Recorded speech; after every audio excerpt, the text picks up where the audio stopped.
Hi, my name is Teresa Buerkle.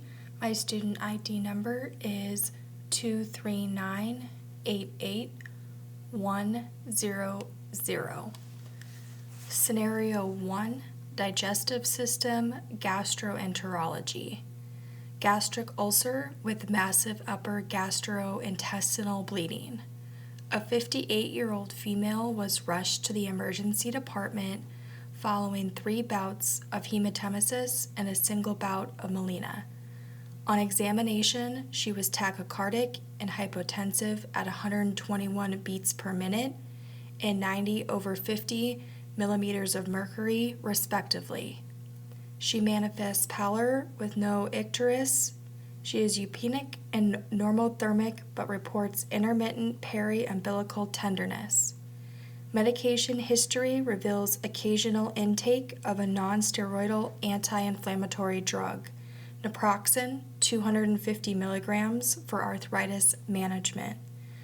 On admission, her complete blood count revealed a hemoglobin level of 5.1 grams per deciliter, hematocrit of 32%, prolonged prothrombin time, and a positive guaiac test.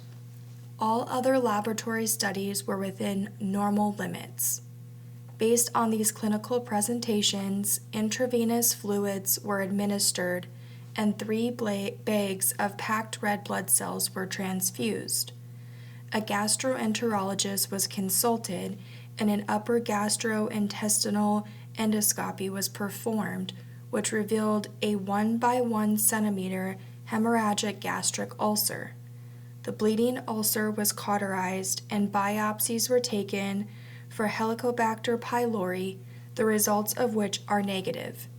Proton pump inhibitors were started and she was discharged after 2 days in stable condition. Scenario 2, Diabetes, subsequent diagnoses. Uncontrolled non-insulin dependent diabetes mellitus.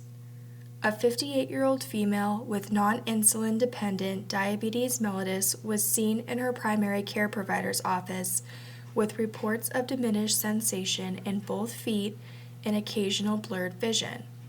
The client admits to problems adhering to her prescribed dietary and medication regimen. She doesn't exercise regularly, takes her medications only when she is reminded, and doesn't watch her diet. She denies dyspnea, polyphagia, polydipsia, polyuria, and diaphoresis. The client had a history of non-insulin dependent diabetes mellitus for 15 years and dyslipidemia and hypertension for 8 years. She had laser photocoagulation for retinopathy in the past year. She is on metformin and glipizide for control of hyperglycemia, hydrochlorothiazide, and ramipril as antihypertensives, and atorvastatin for hyperlipidemia. Upon examination, her blood pressure is 185/98 millimeters of mercury. Fasting blood glucose is 265 milligrams per deciliter. Hemoglobin A1C is 9%. Serum blood urea nitrogen and creatinine at 53 milligrams per deciliter and 4.4 milligrams per deciliter, respectively. Urinalysis and 24-hour urine collection uncovered trace protein and urinary albumin excretion rate of 255 milligrams per day, leading to a diagnosis of microalbuminuria. Nerve conduction studies and electromyography confirmed diabetic neuropathy. Decreased visual acuity and new extensive reticular vascular growth were revealed through an ophthalmological exam.